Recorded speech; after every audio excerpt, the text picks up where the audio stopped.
fato, toda a glória, toda a honra sejam só ao nosso Senhor e Salvador Jesus Cristo. Ele foi quem pagou o alto preço para que nós estivéssemos aqui nesta hora, para que nós deixássemos todas as outras coisas que entretem o ser humano, para podermos adorá-lo em espírito e em verdade. Por isso que eu e você cantamos: glória só a ti, só a Ele toda a glória.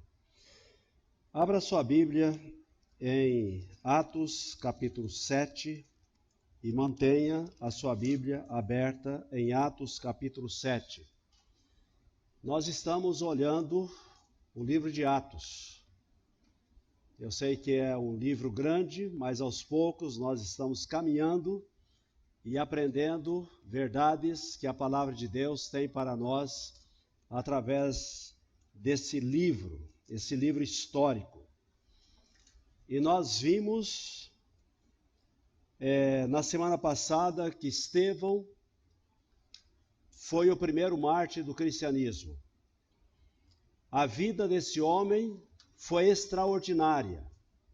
O seu testemunho marcante, exemplar.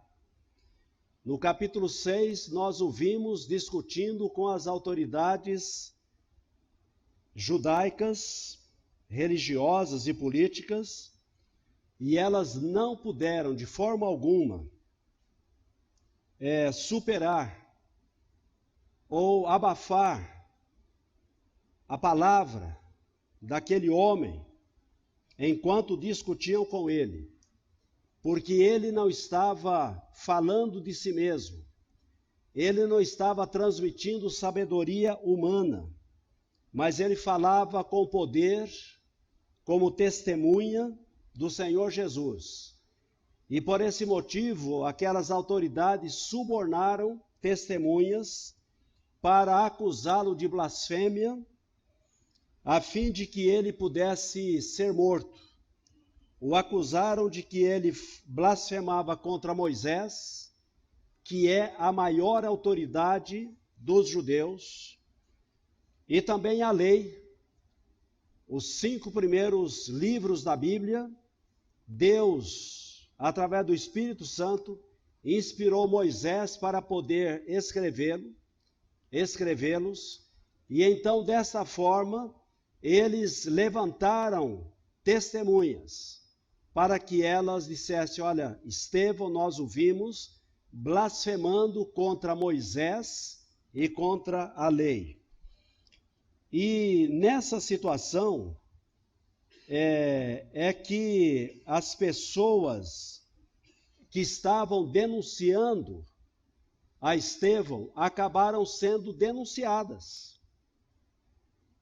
E nós vimos que no capítulo 7, versículo 1, o sumo sacerdote perguntando a Estevão: são verdadeiras estas acusações? Ele abriu uma brecha, ele deu oportunidade para que Estevão pudesse se defender. E Estevão então aproveita essa oportunidade para poder mostrar àquelas autoridades quem era Moisés, o que era a lei, mostrando várias personalidades que o Velho Testamento mostra com relação a quem são esses homens. E nós vimos a primeira lição, a lição primeira, preciosa, que Estevão apresentou àquelas autoridades e que está apresentando a nós também. E quem sabe a você que não acredita em Deus, não acredita na palavra de Deus, é para nós também nesses dias. E nós vimos Abraão, que é o pai do povo judeu, e não somente do povo judeu, mas de nós evangélicos também, porque a Bíblia nos diz que todos quantos são da fé são filhos de Abraão. Então, se você reconhece, você professa que Jesus Cristo é o seu único Salvador e Senhor, você também é filho na fé de Abraão. Não somente o povo judeu, mas nós também. Então nós olhamos sobre esse personagem no domingo passado. Mas a segunda lição que Estevão apresenta é José. Abraão, ele foi o povo, ele é o pai do povo judeu. Mas José, ele é o salvador do povo. Ele é o salvador do povo judeu. E nós olhando para os versículos de 9 a 16, de Atos capítulo 7, se você não abriu a sua Bíblia ainda, você pode abri-la agora, Atos capítulo 7, de 9 a 16. E a Bíblia nos diz o seguinte, no caso aqui Estevão, discursando diante daquelas autoridades, os patriarcas, o texto está dizendo, movidos por inveja, venderam José para o Egito, mas Deus estava com ele, livrou-o de todas as tribulações e deu-lhe graça e sabedoria perante o faraó, rei do Egito, que o constituiu governador sobre o Egito e sobre toda a sua corte. Houve então fome e grande tribulação em todo o Egito e em Canaã, e nossos pais não achavam alimento. Mas tendo ouvido que no Egito havia trigo, Jacó enviou nossos pais para lá pela primeira vez. E na segunda vez, José se revelou a seus irmãos, e sua família foi conhecida pelo faraó. Então José mandou chamar seu pai Jacó, e todos os seus parentes, 75 pessoas. E Jacó desceu ao Egito, onde morreu ele e nossos pais, e foram transportados para Siquém, e colocados na sepultura que Abraão havia comprado por certo preço em prata dos filhos de Amor em Siquém. Vamos orar? Senhor Deus, clareia a tua palavra ao nosso coração nesse momento em que vamos estudá-la.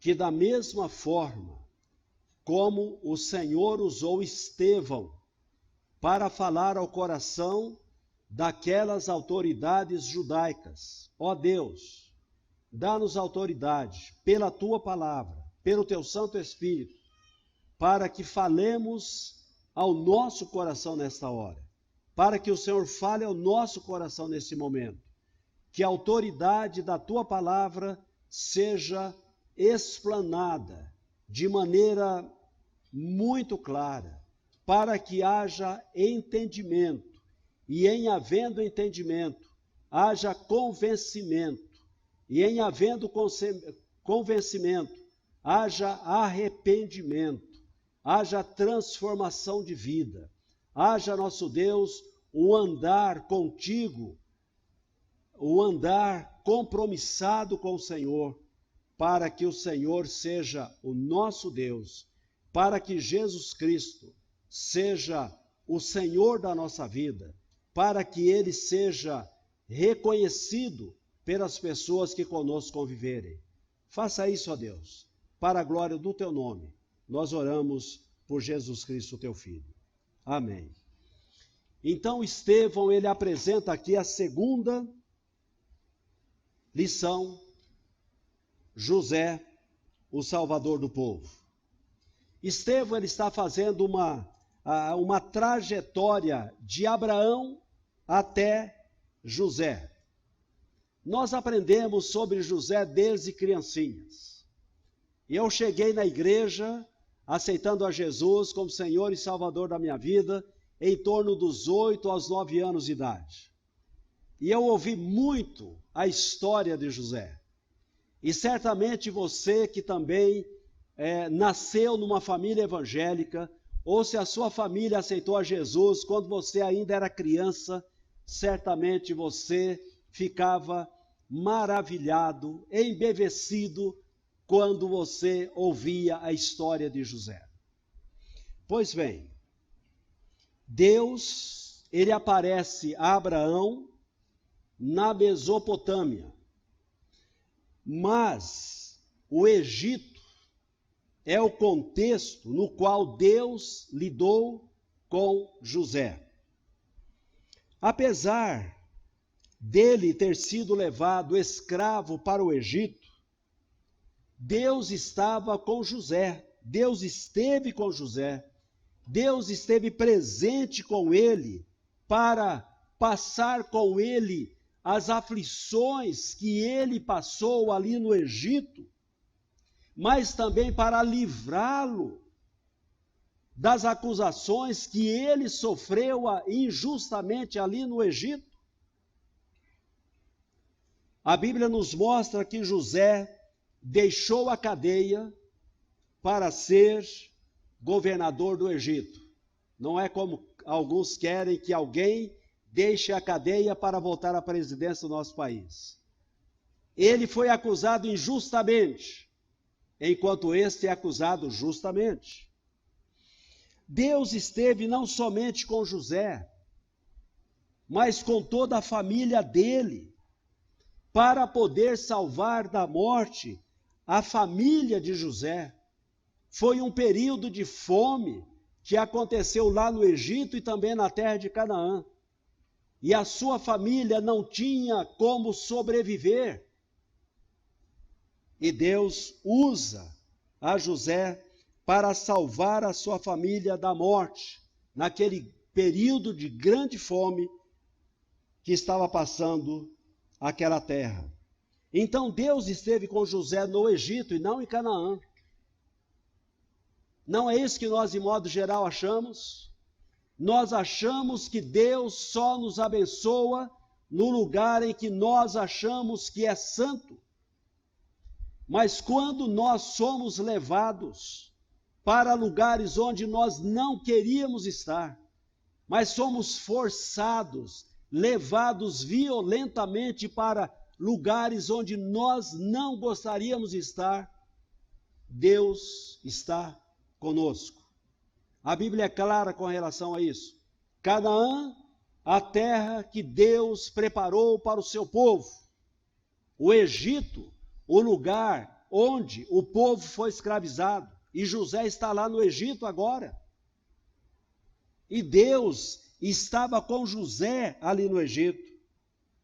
E aí nós encontramos José tranquilizando os seus irmãos. Em Gênesis capítulo 50, versículo 20 e 21, a Bíblia nos diz, José dizendo para os seus irmãos, vocês planejaram o mal contra mim, mas Deus o tornou em bem, para que hoje fosse preservada a vida de muitos. Por isso, não tenham medo, eu sustentarei vocês e seus filhos.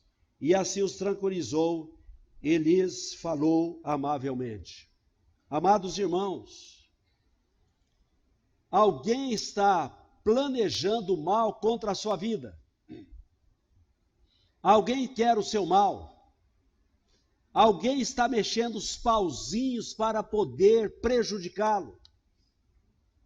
Deus está com você.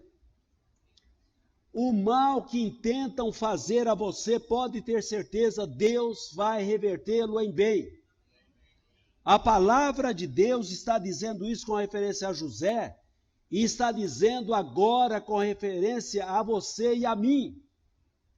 Deus está dizendo isso. Então, aquilo que parecia um desastre, se converteu em triunfo, em vitória. José foi odiado pelos seus irmãos. Ele foi vendido por seus irmãos como um produto barato. Um preço bem aquém daquilo que um ser humano vale. E qual é o valor do ser humano? Qual é o preço do ser humano? O preço do ser humano é impagável. O Senhor Jesus disse que a minha alma, que a sua alma, a alma do ser humano, vale mais que o mundo inteiro. Por esse motivo, se pessoas estão planejando mal contra você, lembra, o seu valor é incalculável. Há um Deus que está cuidando de você. Há um Deus que vai fazer com que o mal que aquela pessoa está planejando contra você, vai colocar você em triunfo. Você será abençoado. É isso que a palavra de Deus está mostrando para nós. José foi acusado injustamente. Ele foi parar na prisão. A sua patroa o acusou injustamente. Ele não devia. Ele não era aquilo que ela estava dizendo. Ele ficou esquecido na prisão, ele foi preso. Lá, ele revelou o sonho de duas pessoas que estavam prisioneiras ali. Qual era a razão do sonho que eles tiveram? E a Bíblia nos diz que o copeiro-chefe, José revelou o sonho para ele e disse: olha, vai acontecer isso com você, você vai retornar ao faraó, você vai servi-lo. E José disse: lembra de mim quando você estiver lá diante dele. José foi esquecido por 2 anos na prisão. Aquele homem não agiu com gratidão para com José. Ele permaneceu preso 2 anos. Ele ajudou aquele homem, mas aquele homem não ajudou José. Mas Deus promoveu José de prisioneiro a governador do Egito. Meus irmãos, Deus transforma a sequidão em mananciais. Deus transforma a aridez da nossa vida em um jardim aprazível. Deus transforma uma vida dilacerada em serenidade.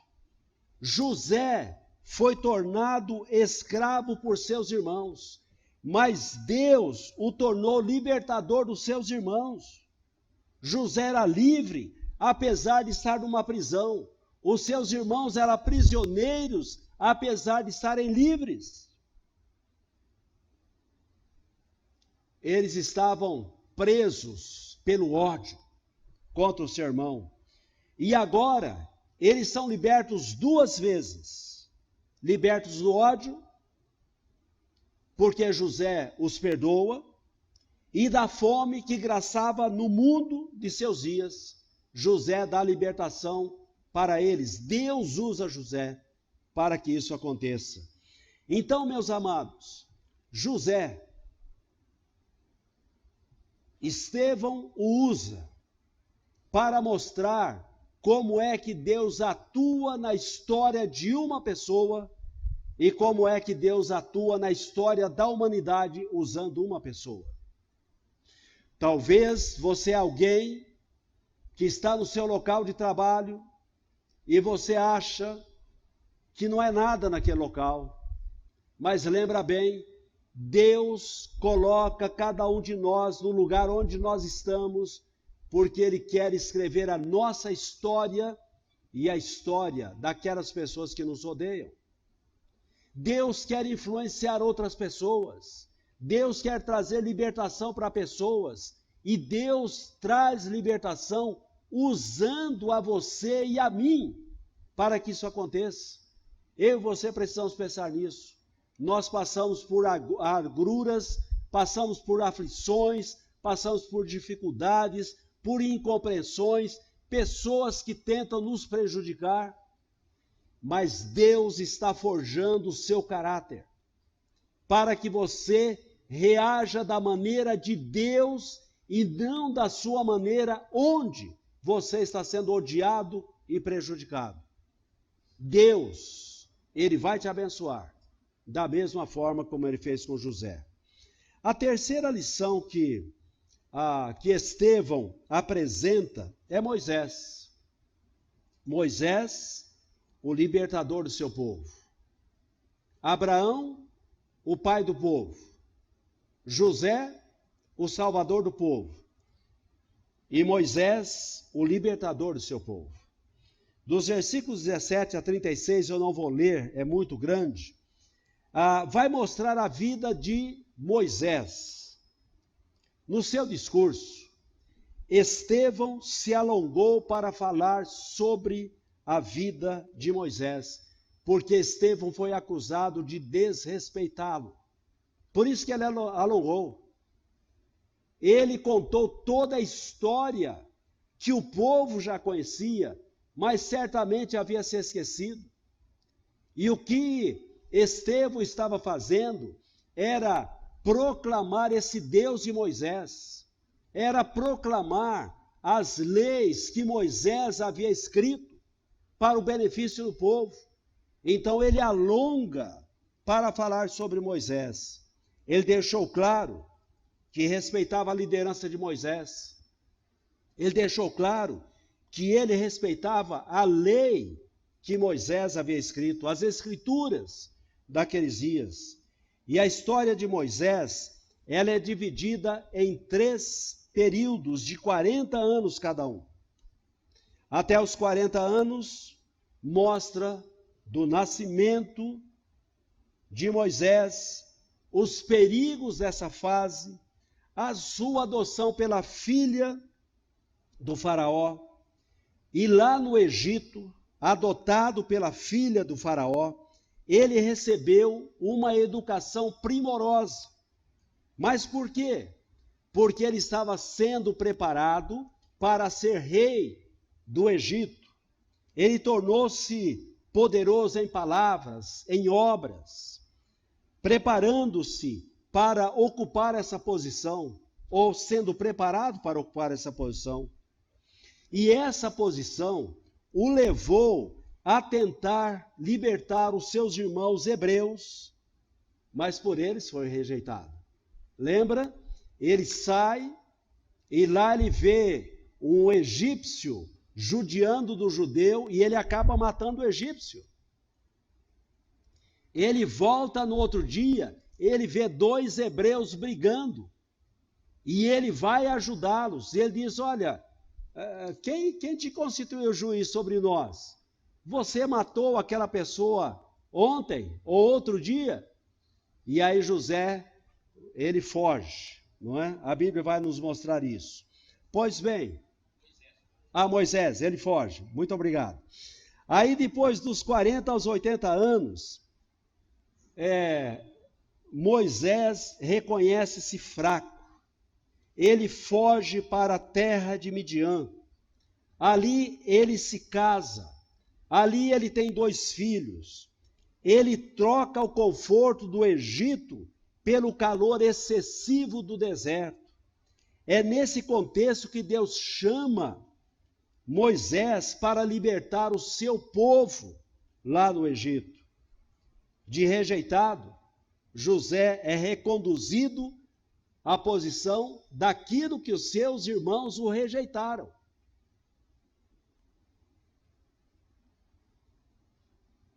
Como juiz e libertador de seu povo.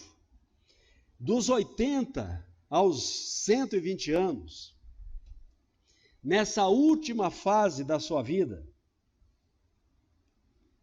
Moisés reconhece que Deus é poderoso, que Deus é supremo, que Ele é aquele que escreve a história da humanidade, que dirige a história da humanidade. Aí ele volta para o Egito, ele é vitorioso sobre Faraó e os deuses daquele país. Moisés, para os judeus, ele é o maior exemplo de obediência a Deus. Será que isso pode falar alguma coisa para nós? Alguém poderia levantar-se e dizer: olha, nesta igreja, fulano de tal ou fulana de tal é exemplo de obediência a Deus? Será que Deus levantaria pessoas para dizer isso sobre você, sobre a minha pessoa? Que eu sou exemplo de obediência? Que você é exemplo de obediência? Ou alguém poderá levantar e dizer: olha, essa pessoa é membro da nossa igreja, mas é alguém desobediente. Ele conhece, mas desobedece a Deus. É uma pessoa desobediente. Moisés foi reconhecido dessa maneira. Uma pessoa, o maior exemplo de obediência a Deus. Literalmente, ele abandonou a herança do reino egípcio para responder ao chamado de Deus e conduzir o seu povo. Você que conhece a história de Moisés, você sabe o quanto que Moisés sofreu conduzindo o povo. Será que Deus também não pode estar te chamando? Será que você também não está levando uma vida confortável da mesma forma que Moisés levava lá no Egito? E Deus está te chamando. Você está dizendo, Deus, não, eu não. Chama aquela pessoa lá que não tem profissão nenhuma. Chama aquela pessoa lá que não tem onde se agarrar. Mas Deus, eu já tenho meu trabalho. Eu tenho um salário muito bom. Eu tenho minha família. Eu tenho uma casa muito boa. Deus, eu não. Aquele lá, não eu. Mas Moisés não agiu dessa maneira. Ele abandonou tudo para poder obedecer a Deus, para conduzir um povo do Egito até as portas de Canaã. Ele foi uma pessoa obediente. Moisés foi um homem verdadeiramente grande ao responder prontamente ao chamado divino. Muitas vezes nós achamos que somos grandes pelos bens materiais que nós conseguimos, pela posição onde nós estamos. Eu sim, eu lutei, eu consegui, eu tenho direito. Mas diante de Deus isso não é grandeza. Diante de Deus isso é soberba. Diante de Deus isso é orgulho. Diante do Senhor, a pessoa que é grande é aquela pessoa que responde ao chamado dele, ou responde ao chamado de Deus. Foi essa a razão, porque Moisés saiu do Egito, deixou para trás toda a sua comodidade, deixou para trás a tranquilidade que ele tinha. Ele rompeu com seu conforto. Ele rompeu com a sua zona de conforto para poder obedecer a Deus, para fazer a vontade de Deus. É isso que Deus espera de você e espera de mim. É isso que Deus espera de nós. Ao ouvir a chamada de Deus, responda prontamente. Você será uma pessoa realizada. E às vezes você querendo segurar a sua tranquilidade, o seu conforto, você se torna uma pessoa infeliz, uma pessoa irrealizada, apesar de tudo que você tem. Nós ouvimos na quarta-feira e ouvimos hoje de uma pessoa que ela tem tudo e ela diz, mas eu não sou uma pessoa feliz. Às vezes a pessoa tem tudo que esse mundo oferece, mas não tem alegria, não tem felicidade, não tem realização. Mas aquele que abandona tudo por causa do chamado de Deus, se torna uma pessoa realizada, uma pessoa feliz. A quarta lição apresentada através de Estevão, diante daquelas autoridades, é Israel, o povo em rebelião a Deus. Versículos 37 a 43, nos diz o seguinte, Atos 7, 37 a 43. Esse é o Moisés que disse aos israelitas, Deus vos levantará dentre vossos irmãos um profeta como eu. Esse é o que esteve na congregação no deserto, com o anjo que lhe falava no monte Sinai, e com nossos pais, e que recebeu palavras vivas para transmiti-las a nós. Foi a ele que os nossos pais não quiseram obedecer. Pelo contrário, rejeitaram-o e, na verdade, desejaram voltar para o Egito, pedindo a Arão: faze-nos deuses que possam ir à nossa frente, porque não sabemos o que aconteceu a esse Moisés que nos tirou da terra do Egito. Naqueles dias, eles fizeram um bezerro, ofereceram sacrifício ao ídolo e o festejaram como obra das suas mãos. Mas Deus se afastou deles e os entregou ao culto dos astros do céu, como está escrito no livro dos profetas: foi a mim que ofereceste sacrifícios e ofertas por 40 anos no deserto, ó casa de Israel. Versículo 43. Antes, carregaste o tabernáculo de Moloque e a estrela do deus Renfã, figuras que fizestes para adorá-las. Assim eu vos exilarei para além da Babilônia. Estevão, ele afirmou que Moisés profetizou sobre a vinda de um profeta semelhante a ele, Moisés. E que do mesmo modo como o povo rejeitou a liderança de Moisés, seus ouvintes, ou os judeus que estavam ouvindo a ele, rejeitaram aquele que Moisés apontou. Do mesmo modo como seus pais mataram os profetas, esses também crucificaram a Jesus. Uma lição importante para nós aprendermos aqui. Moisés foi rejeitado, falando em nome de Deus. Moisés disse: olha, virá um profeta semelhante a mim, e vocês rejeitaram também a esse profeta. Esse profeta era Jesus. Era o anjo que estava dirigindo o povo durante todo o tempo ali na sua jornada do Egito até Canaã. Era Jesus que estava com eles naqueles dias.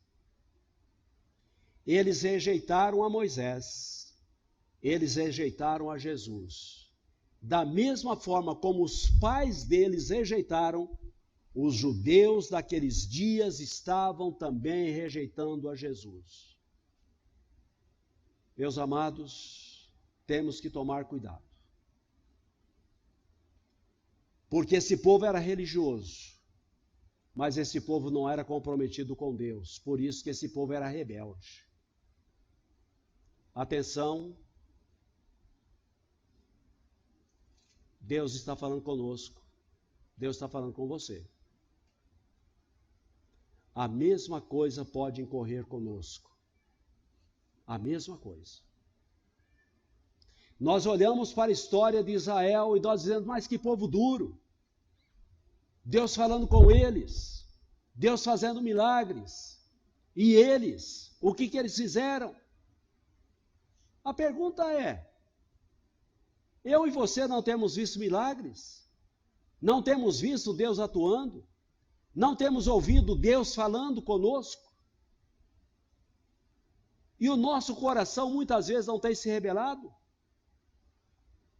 Não tem aceitado o senhorio de Jesus? Não tem aceitado o senhorio de Deus? Nós temos agido da mesma maneira como eles agiram? É isso que o texto está mostrando para nós. Eles crucificaram a Jesus. Não queremos que ele reine sobre nós. Nós fazemos a mesma coisa. A Bíblia diz isso, mas eu vou viver do meu jeito. Deus fala assim, mas eu acho que o certo é assado. Não é isso que acontece conosco? O mandamento diz isso, mas eu acho que comigo não funciona, então eu vou fazer do meu jeito. Não é isso que acontece conosco? A mesma coisa que os nossos pais fizeram, nós também temos feito. A mesma coisa. Nós temos que cair em nós mesmos, reconhecer quem nós somos, para que Deus atue em nós e através de nós, para que haja arrependimento. É necessário que isso aconteça. E o discurso de Estevão deixou de ser velado e implícito, e passou a ser claramente acusatório e contundente contra os seus ouvintes, mostrando que eles estavam agindo da mesma forma que seus pais no deserto agiram. Quero ler novamente os versículos 42 e 43. Mas Deus afastou-se deles e os entregou à adoração dos astros, conforme o que foi escrito no livro dos profetas. Foi a mim que vocês apresentaram sacrifícios e ofertas durante os 40 anos no deserto, ó nação de Israel. Será que Deus não está dizendo a mesma coisa de nós? Será que não está dizendo a mesma coisa? É a mim que vocês estão devolvendo os dízimos? E alguns, ao invés de devolver dízimo, devolve oferta dizendo que é dízimo.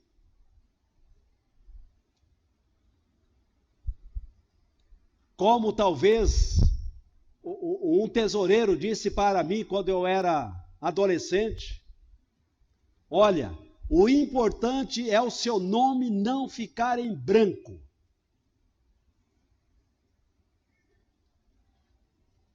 Não é isso que a Bíblia diz. A Bíblia diz que nós devemos devolver os dízimos. Não é para dar oferta dizendo isso é dízimo.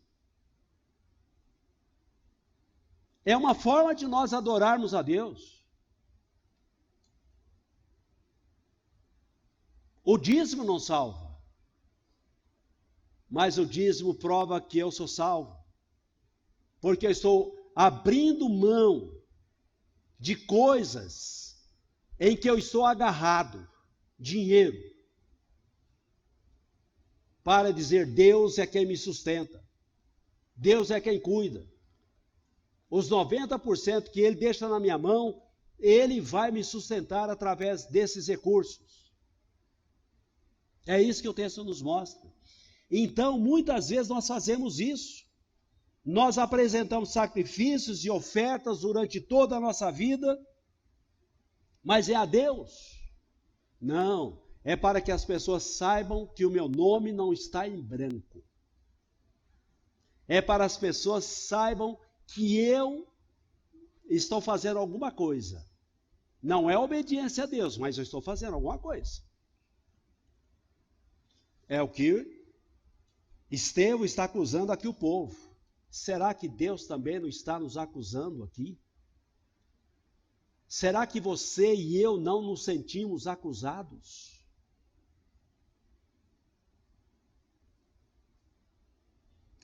Aqui está dizendo: olha, vocês levantaram o santuário de Moloque, o deus pagão. Vocês estão servindo outros deuses e não a mim. É isso que Deus está dizendo. Aí Deus: por isso é que eu enviarei para o exílio, para além da Babilônia. Vocês vão curtir lá fora, vocês vão sofrer lá fora, para vocês poderem entender. Alguém uma vez disse para mim o seguinte: pastor, nós não devemos orar. Às vezes algumas pessoas estão passando por momentos tão difíceis da vida dela. Eu acho que nós não devemos pedir a Deus: Deus, livra essa pessoa dessa enfermidade, Deus, livra essa pessoa da situação que ela está vivendo, porque Deus está trabalhando com essa pessoa. Deus está trabalhando com ela. A nossa oração deveria ser: Deus, trabalha no coração dessa pessoa, faça dela alguém à imagem e semelhança do Senhor, que ela possa demonstrar quem é Jesus. Porque muitas vezes nós estamos pedindo para Deus aquilo que Deus está dizendo: eu não posso fazer isso. Esse é o meu trabalhar na vida dessa pessoa. Ela precisa reconhecer que eu sou Deus. E às vezes nós oramos de forma errada. Poderemos estar orando de forma errada. E às vezes nós estamos no exílio. Nós estamos sofrendo.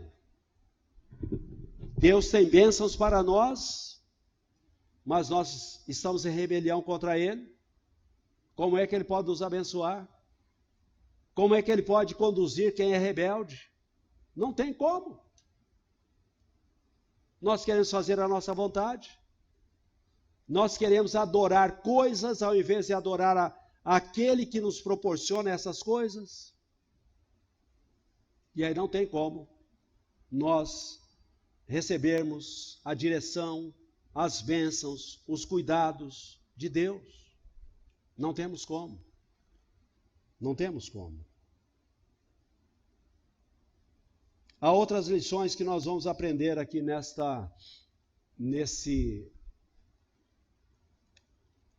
nesse sermão de Estevão, que Deus vai mostrar para nós. Mas nessa noite, o Senhor Deus, através de Estevão, está mostrando que nós não devemos nos rebelar contra Deus como o povo judeu, chamado povo de Deus, se rebelou. Nós somos igreja hoje. E nós, como igreja, temos que não nos rebelarmos contra Deus. Eu gosto daquela expressão do apóstolo Paulo: tudo quanto outrora foi escrito, para o nosso ensino foi escrito. Ah, meus amados, vamos aprender. Vamos aprender a não errar como o povo judeu errou. Porque o Deus do povo judeu é o mesmo Deus nosso. O mesmo Deus daquela época da história daquele povo que estava caminhando do Egito até Canaã, é o mesmo Deus que está escrevendo a nossa história. É o mesmo Deus que está dirigindo a nossa vida, quer dirigir a nossa história, é o mesmo Deus. E quando nos rebelamos contra Ele, Ele vai dizer: de uma forma ou de outra, eu vou escrever a minha história. Você se rebela contra mim, mas eu sou Deus, você é criatura. E às vezes a gente esquece disso. A gente acha que a gente é Deus e Ele é o nosso servo. Ele vai fazer aquilo que nós queremos. Mas não é isso que acontece. Então esta foi uma das lições que nós aprendemos nesta noite. A outra lição que nós aprendemos nessa noite: da mesma forma como Deus usou Moisés para libertar o seu povo, Deus pode usar homens e mulheres de Deus para nos libertar da situação em que nós estamos vivendo. Pessoas que Deus usa para falar conosco. O Espírito Santo unge essas pessoas para falar conosco. Essas pessoas são usadas por Deus, estão usando a palavra de Deus para falar conosco. Dê ouvidos, seja atento. Não se rebele de forma alguma.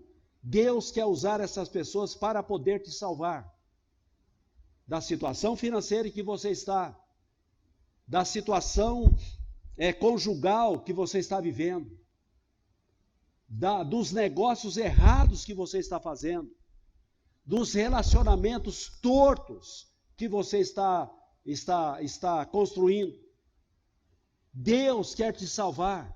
Deus não quer que você vá para o pior. Eu já observei que muita gente só vem na igreja domingo à noite, porque domingo à noite eles querem ouvir uma mensagem que vai trazer assim uma paz passageira ao seu coração. Elas não querem ouvir muito a palavra de Deus. Elas não vêm aí beber. Elas não vêm na quarta-feira porque é ensino da Bíblia. Ah, mas domingo à noite, aquela música que a igreja canta, aquela mensagem que o pastor prega, que é uma mensagem assim que levanta o ânimo da gente, a gente vai viver uma semana gostosa. mais gostosa no pecado, na desobediência. É desse jeito.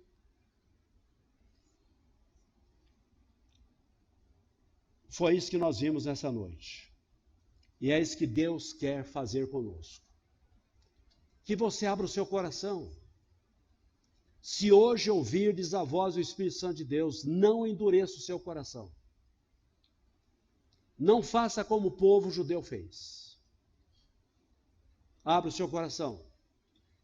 Deixa Deus atuar na sua vida. Deixa Deus fazer a obra na sua vida. Deixa Deus trabalhar em você. Você é o barro, Ele é o oleiro. Doeu? Se doeu é porque Deus está trabalhando. Deus está tirando as arestas. Deus quer que você seja um vaso de honra. Deus quer que as pessoas olhem para você e possam contemplar a beleza de Deus na sua vida. É isso. E quem sabe as pessoas têm olhado para você e não têm enxergado a Deus. Mas Deus se trouxe nessa noite aqui para você poder entender isso. Por esse motivo, não endureça o seu coração. O Espírito Santo de Deus é aquele que nos convence do pecado, da justiça e do juízo. É Ele quem vai produzir a vida de Jesus em nós. Então deixa que Deus faça isso na sua vida, que Deus faça isso no seu coração. É Deus que está atuando. É Deus que está trabalhando. Deixa que Deus faça isso na sua vida e no seu coração.